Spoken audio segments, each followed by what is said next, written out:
Hello there, and welcome to the tour of the Wolf Stand Off HoverTank, the 14th vehicle in my Armoured Fighting Hover Vehicles series of vehicles.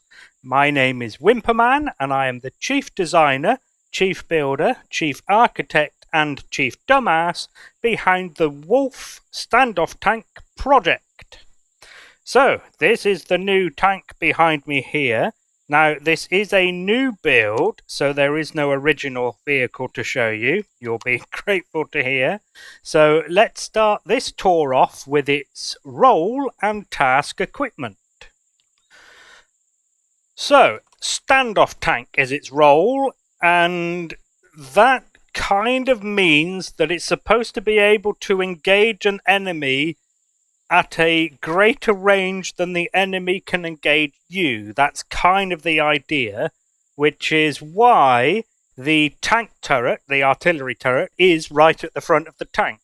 So I'm kind of hoping that you'll be able to use its range to engage any POIs and take its turrets off without it actually engaging you. I'm hoping that it being right at the front of the tank means that it won't have anything to target of your vehicle. You see, this vehicle is very similar to the Jackal main battle tank, which is the 7th vehicle in the Armoured Fighting Hover Vehicles. If you imagine that Gatling turret down there and that artillery turret up there, that is basically then the main battle tank. The problem with having the artillery turret over here is that everything in front of this is obviously going to be closer to whatever POI you're fighting. So, I mean, that might only be a difference of a couple of meters, but I think that'll make the difference and will allow you to engage the enemy, like I said, from outside of the range of its guns. So, moving on to the next segment then, which is its propulsion, handling, and lift capacity. Okay, its propulsion is a little bit complicated, certainly more than other of the AFHVs. So, for forward acceleration, I'm going to do this early this time. Shush you. For forward acceleration, it has 2 large tier 2 thrusters, one on each side, plus 4 medium tier 2 thrusters, 2 on each side. Then for braking and reverse, it has 2 large tier 2 thrusters, one on each side, 2 medium tier 2 thrusters, one on each side, and 2 medium tier 1 thrusters, one on each side. And then for its lateral thrust, it has 4 large tier 2 thrusters in each direction. It has some hover boosters for your jumping needs. It has 6 of them. And as for hover engines, it comes with 12 turned on by default. That's the 12 you can see lit right here. Now, with those 12 turned on, it can operate in up to 3.1-ish G. It's actually slightly over. It's about 3 1 1/3. But 3.1, we'll call it. And the vehicle weight itself is 78 tons. It has max lift function. You can see 4 hover engines are turned off. But if you turn the max lift on, that'll turn those other 4 hover engines on. And with max lift on, it will lift 81.5 tons, give or take a little bit, in 4G. So like I said, 81 tons and it weighs 78. I mean, that's a little bit for ammo. It might be a bit close, but I mean, at least it will. Why am I on the other side of the sun? There we go. Oh, star. Different conversation about whether a star is called a sun in the atmosphere of another planet and it's another star. But I think maybe it is. It's just it's not once you're outside. But like I said, conversation for a different time. Right. So that's its propulsion and its hover engines. As for its mobility, starting with its maneuverability, it will accelerate forwards at 18 meters per second squared. It will brake and reverse at 17 meters per second squared, and it'll do 18 meters per second squared also in the lefty-righty. And as for its agility, the most important is 25 degrees per second of yaw. I don't consider the next two very important, but it'll do 5 degrees per second pitch and 16 of roll. I don't know why, it just will. Right, as for handling, this is how it drives. Now, it's a little bit bigger and heavier than the Jackal main battle tank, which is why it's got slightly more thrusters and stuff. But this is how it handles, even with with pilot mode on. It is a little bit sluggish, but you know, it's a tank, not a Formula 1 car, as I always say, or words to the effect of. Right, so that's the end of that segment. The next segment then is its power, fuel, and air. Now, I will show you where these components are when we get to the interior layout, but for now I'm just going to tell you. So its power is provided by 4 large generators. Its fuel is 4 large and 4 small fuel tanks, plus a pentaxid tank, which might give you a clue for something else in it, obviously. And finally, the O2, it has 4 O2 tanks, 2 ventilators, no compartmentalization, and a single O2 station. And as I usually do, I'm going to nip in and show you that it is in fact airtight in here by turning on the blue shapes. There we go. Right, so that's the end of that segment, nice and quick. The next segment then is its weapons, defences and construction. So, weapons, it's fairly limited. It has a single artillery turret, which I refer to on ground vehicles as tank turrets. Now the tank turret is set to anti-base and anti-vehicle, so it'll target the weaponry of those bases and HVs. It also has 3 Gatling turrets, which are set to anti-personnel, so it's set to fire at ground troops, including predators. That will also mean it will target drones as well. Finally, it has 2 Gatling guns, one on each side. So if you need to engage any ground troops and the turrets are being a bit dopey, you know, there's a rocket Xerax here, but there's a Raptor over by that tree over there, and it won't wake up and shoot the thing that's shooting at you. At least you've got something manual to do it yourself. Defences. It has a shield, hence the pentaxid tank. Its armour profile is the same as the other tanks in the AFHV series, so it is almost all combat steel on the outside. Now, there are some little details which are either steel or hardened steel, depending on what it is protecting, but most of it is combat steel around the sides, around the body, for example, up here as well. Now, it does have a little bit of armour. It has, I've given it the lag shot armour slopes, as we call it. Just here and a bit more in front. Ooh, you may have seen the generators there. Is it a bit early to show you that? But there you go, that's one. Is it getting dark? No, it's just me. Oh, it's because yet again I've wandered over to the dark side of the vehicle. I'm in its shadow. Right, and so the other construction, other than its armour, so the underside is almost completely hardened steel, apart from little details like this, which are steel. And then on the inside, some of this is carbon composite, and I think there's a little bit of steel as well. Yeah, that bit and that bit is, but that bit isn't. I think that bit is, yeah. So there you go. That's its construction. That's the end of that segment. Oh, look, I'm back on the dark side of the vehicle. The next segment, then, is its resource gathering, production, and storage. Well, like most of the AFHVs, this is going to be a quick segment. Resource gathering, it has none. Production, it has none. Easy. Storage, it has 2 2,500 SU ammo containers, It also has 1 large and 5 small cargo boxes, an armor locker, and 2 mini fridges. That's the end of that segment then. So the next segment is its interior layout and any remaining devices. Right then, I've parked it on the ground.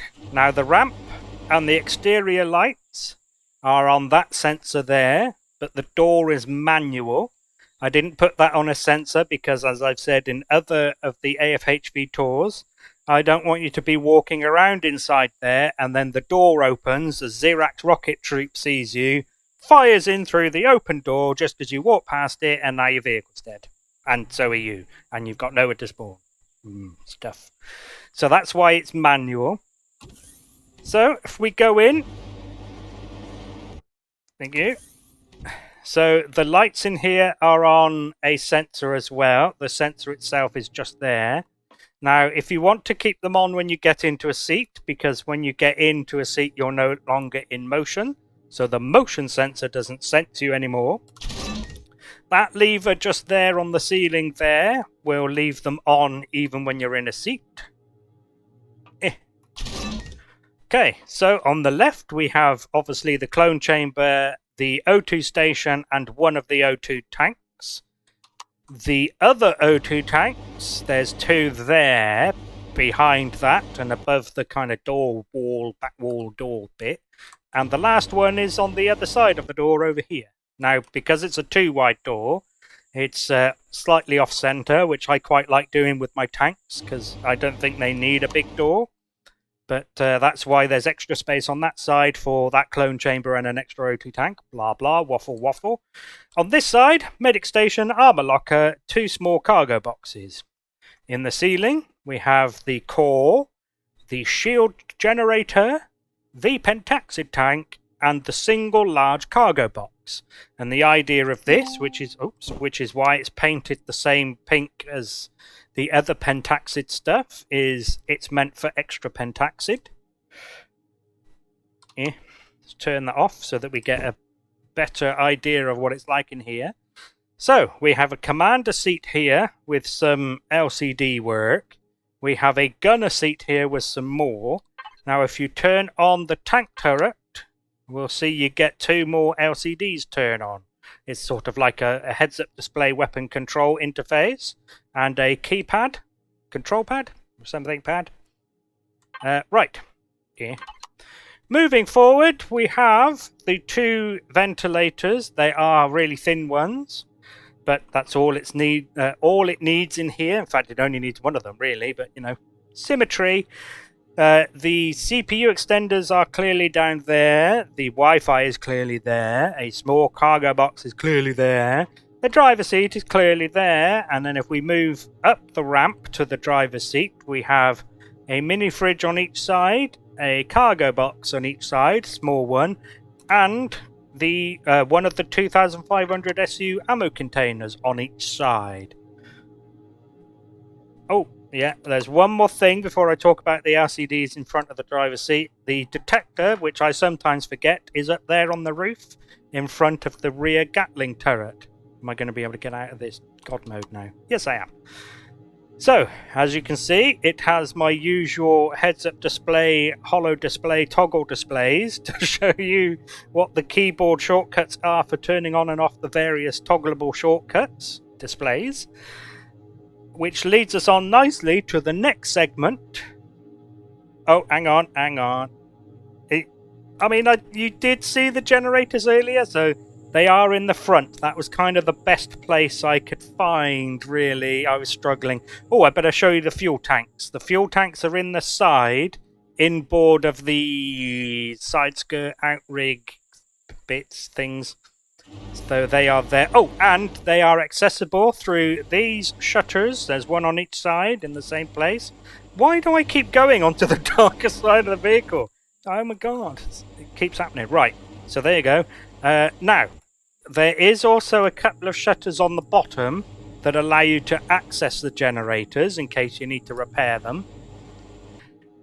Right, so now we're back inside and we're back at the LCD displays here. That will move us on to the next segment, which is its shortcuts and signals. So, starting with the device group shortcuts, as usual, the first one is propulsion, etc.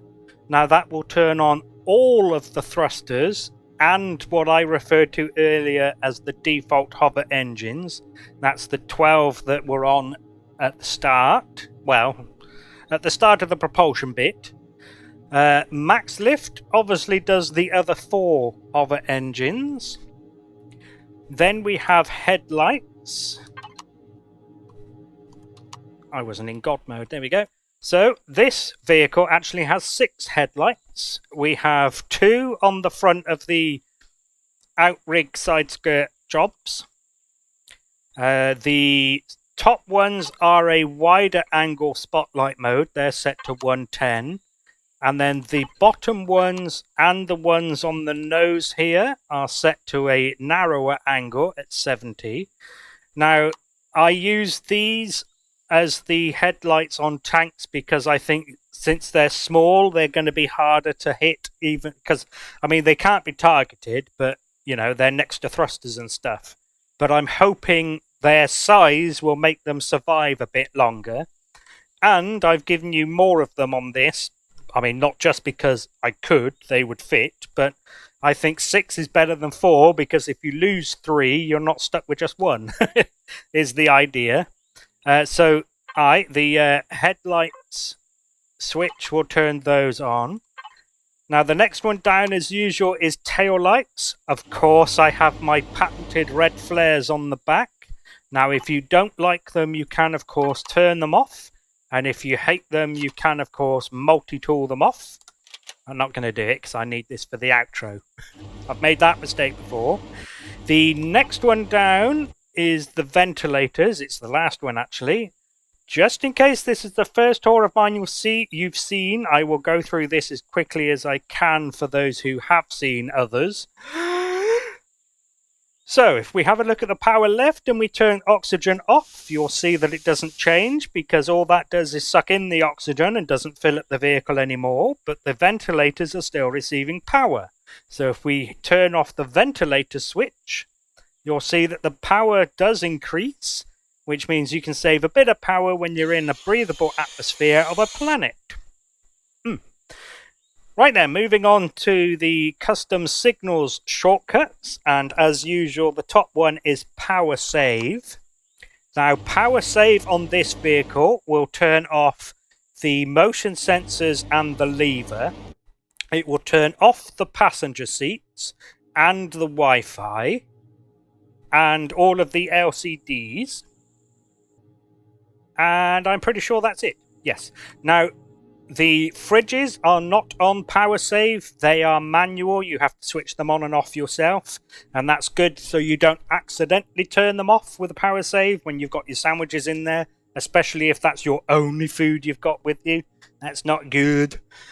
And the whole point of the power save, this is something I'm trying to get into the habit of saying, if you're carrying this vehicle with a larger ship and it's exposed to whatever atmosphere you're in, and that atmosphere is inhospitable because it's too hot or it's highly radiated, I wanted to give you a way to turn the vehicle on so that the interior would be pressurized by the ventilators, but not waste loads of power keeping this stuff on.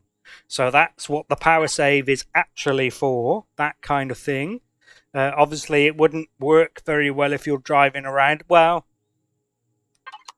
you'd lose the Wi-Fi, really, is the most important thing. If you're multiplayer, you won't want to use it, because anyone in the seats, when you turn that on, would obviously be shoved out. Ooh. Maybe prank opportunities there. What happens if you're driving along and you've got a friend in that seat and you turn power save on?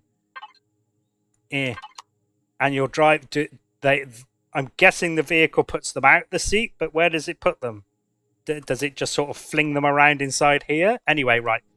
So, blah, blah, power save, blah. The next 3 down are its weapons. We have 1 for the tank turret, 1 for the Gatling turrets. I give you separate ones because you don't always want all of them on. If you're not fighting, you know, like a big POI or something, you don't need the tank turret, especially if you're only fighting ground troops. Might as well save a bit of power and leave it off. The other switch, of course, was for the Gatling guns, the fixed ones. And A. And lastly is closed doors. Now, I like putting these on my, I like putting these on the sort of higher tier vehicles, because I think that as a vehicle gets more, more expensive, it should also get more complicated and that kind of thing. So, if you accidentally leave the door open and then you walk into your seat, and then, go into external view and notice you've left it open, I didn't want you to have to get out the seat and walk back to close the door. So you can flick that switch and it will close the door for you, and it will only close it, it won't open it. On top of that, it will also close these access shutters. So if I flick that again, closed and closed. Yeah. Right then, that's the end. I'm on the dark side again. Right then, that's the end of that segment. So the next segment then, and last segment, is CPU and upgrading. Right, you may have seen, actually, when I've been opening up these windows, but CPU is just over 40,000 out of the 100,000 you're allowed with Tier 4. Just in case you're skipping around in the video, the core block is there above the door. The CPU extenders are on the sides beside the ramps up to the driver's seat. Upgrading, dark side again, upgrading. There is no inbuilt upgrade path. That doesn't mean you can't personalize it. For example, if you're playing with this on single player, you obviously don't need the other seats.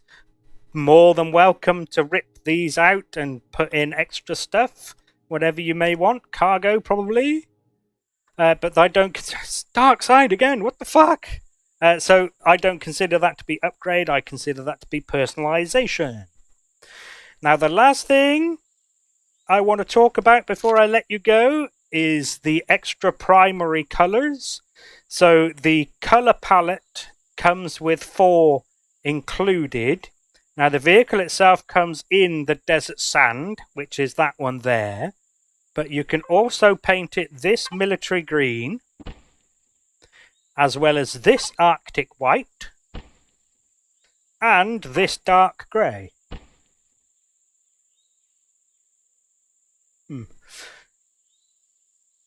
Now, I'm sure it goes without saying, but just in case I do need to say it, you're more than welcome to replace these colours. I wouldn't recommend replacing any of the others because some of them are used elsewhere. There are some exceptions. For example, the red and green and the yellow are only used on ships for the nav lights and the anti-collision beacons. And then these 2 aren't used in this build. That one I think is used on 1 block only, this lime green here. So you could change that. But it's probably best to leave them. Oh, and that kind of brown color is usually used on resource gathering. So on, pipes leading to ore and wood containers, that kind of stuff. Pipes, air quotes, obviously. But yes, so I would recommend not changing any of the others. But if you need to, those are the ones you can. And that one as well. I don't think I've used. That's a maintenance orange. That's used for doors and lights in maintenance areas, which doesn't apply to this either. So there you go. Right, actually, let's put it back to the desert. Right, so there we go then. That'll be the end of the tour of the Wolf Stand Off HoverTank. Thank you very much for taking an interest in it, and I hope you get some use out of it, and hopefully I will see you in another video for a different build. So thank you again, and goodbye.